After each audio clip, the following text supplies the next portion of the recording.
अस्सलाम वालेकुम friends and welcome back to my channel.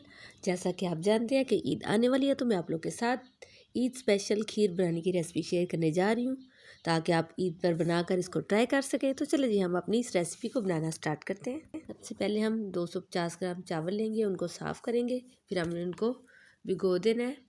ये मैं आप लोग के साथ 5 लीटर दूध की खीर बनाने की रेसिपी शेयर कर रही हूँ। ये 5 लीटर हमने दूध लेंगे, इसको बड़ी साइज़ की किसी देगची में ऐड करेंगे जिसमें हमने खीर को बनाना है। फ्लेम को ऑन करेंगे। सबसे पहले हमने दूध को बॉयल कर लेना है। ये देखिए, दूध बॉयल हो चुका हुआ है। अब हमने इसमें जो चावल मैंने भिगोए थे उनका पानी निकाल के वो हमने इसमें ऐड करने हैं। 5 लीटर दूध है और ये 250 ग्राम चावल है, ये हमने इसमें ऐड कर दिए हैं। अब हम इसमें ऐड करेंगे सब्ज़ इलायची, और मैंने 8 से 10 अदद सब्ज़ इलायची इसमें ऐड की है। अब हमने इसको अच्छे से मिक्स करना है और अभी हमने हाई फ्लेम पर इसको 5 मिनट तक के लिए पकाना है। जब ये अच्छे से इसमें बॉयल आ जाएगा तो हमने फिर फ्लेम को लो कर देना है और फिर हमने इसको तकरीबन 1 से 1.5 घंटे तक गाढ़ा होने तक हमने पका लेना है। ये देखिए, इसमें बॉयल आ चुका है। मैंने फ्लेम को थोड़ा सा लो कर दिया, बहुत ज़्यादा लो नहीं करना है, इसको मीडियम कर देना है। फिर हम बाकी काम कर लेंगे, तब तक खीर हमारी रेडी हो जाएगी। थोड़ी थोड़ी देर बाद हमने इसमें चम्मच को चलाते जाना है और ये बहुत ही जल्दी से और आसानी के साथ तैयार हो जाती है। इसके ऊपर ना ही तो आपको कोई ज़्यादा मेहनत करनी पड़ती है और ये झटपट बन जाती है। आप इसको पकने के लिए रख के बाकी काम भी आप कर सकते हैं। ये देखिए, गाढ़ी होना स्टार्ट हो गई है।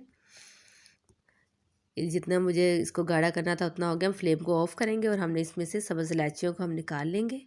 सारी सब्ज़ इलायची मैंने एक एक करके इस तरह से इसमें से निकाल लिया। अब हम इसमें ऐड करेंगे चीनी, और मैं इसमें 200 ग्राम चीनी शामिल कर रही हूँ। और आप अपने टेस्ट के हिसाब से, जितना आपको मीठा पसंद है उसके हिसाब से आप इसमें चीनी ऐड कर लें। फिर हमने दोबारा फ्लेम को ऑफ़ करना है। इसको 2 से 3 मिनट तक के लिए हमने पका लेना है, ताकि चीनी अच्छे से मेल्ट हो जाए। और आप इस स्टेज पे इसको चेक कर सकते हैं मीठा, फिर इसमें और भी शामिल कर सकते हैं। अब हमने इसको हैंड ब्लेंडर की मदद से हल्का सा हमने इसको ग्राइंड करना है। मैं इसको कुछ सेकंड के लिए ग्राइंड कर लूँगी। फ्लेम को मैंने ऑफ़ कर दिया हुआ है। अब ये देखें, इस तरह से खीर हमारी रेडी है। अब हमने इसको बाउल में ऐड करना है। तो इसको इस तरह से, ये 5 लीटर दूध से मैंने 3 बाउल बना कर रेडी करने हैं। ये बहुत बड़े साइज़ के बाउल हैं। फिर हमने इसको ऊपर से गार्निश करेंगे बादाम के साथ, और फिर इसको हम ठंडा करके सर्व करेंगे। इंशाल्लाह फिर मिलेंगे किसी नेक्स्ट रेसिपी में। आप लोग इस ईद पे ज़रूर ट्राई करें। Stay safe. अल्लाह हाफिज़। Thanks for watching my video. आप मेरे चैनल को सब्सक्राइब करें, लाइक करें एंड शेयर करें, और बेल आइकन का बटन भी प्रेस कर दीजिए, ताकि मेरी आने वाली हर वीडियो आपको सबसे पहले मिल सके। Thank you.